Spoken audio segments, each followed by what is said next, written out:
Hello అండి. చాలామంది నా స్టోరీస్ ప్రతిరోజు చూసిన వాళ్ళు ఈ రెసిపీ పోస్ట్ చేయమని గత 3 నెలల నుంచి అడుగుతూనే ఉన్నారు.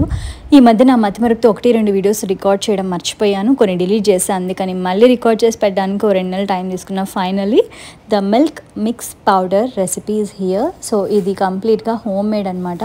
మన ఇంట్లో ఉండే డ్రై ఫ్రూట్స్, నట్స్ వాటితోనే చేసుకోవచ్చు. టేస్ట్ అయితే చాలా బాగుంటుంది. ఇది పాలకి కాదు, పాయసంకి వాడచ్చు, పూరికి, చపాతీకి, జస్ట్ పైన చల్లడానికి, దేనికైనా సరే టేస్ట్ చాలా బాగుంటుంది. ఇంటికి మించి ఇది చిన్న పిల్లల నుంచి పెద్దవాళ్ళ వరకు కూడా యూజ్ చేయొచ్చు. సంవత్సరం లోపల పిల్లలకి, 2 ఏళ్ల లోపల పిల్లలకి వాడే పని అయితే చక్కెర కొంచెం ఆప్షన్ పక్కన పెట్టండి. నేను చక్కెరకి ఆల్టర్నేటివ్గా పెద్దవాళ్ళకి అయితే కనుక డేట్స్ ఉంటాయి కదా, ఎండు ఖర్జూరం, వాటిని పొడి చేసిన పౌడర్ దొరుకుతుంది. లేదంటే మనం కూడా ఇంట్లో పట్టుకోవచ్చు. అది వాడేదాన్ని. ఇంట్లో అందుబాటులో లేకపోవడంతో బ్రౌన్ షుగర్ వేసాను అనమాట. ఇంకా టేస్ట్కి అయితే పేరు పెట్టాల్సిన అవసరం లేదు. బయట కొనే బూస్ట్, హార్లిక్స్, బోర్న్విటా, మాల్టోవా ఇలా అడ్డమైన గడ్డి కంటే కూడా ఇది చాలా మంచి హెల్దీ ఆప్షన్.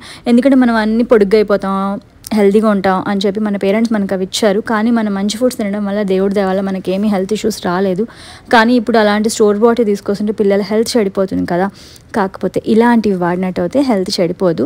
పొడుగు సంగతి పక్కన పెడితే బలం అయితే ఉంటుంది. ఇంకా లేట్ ఎందుకు, ఒకసారి ట్రై చేసి ఎలా వచ్చిందో చెప్పండి. Thank you.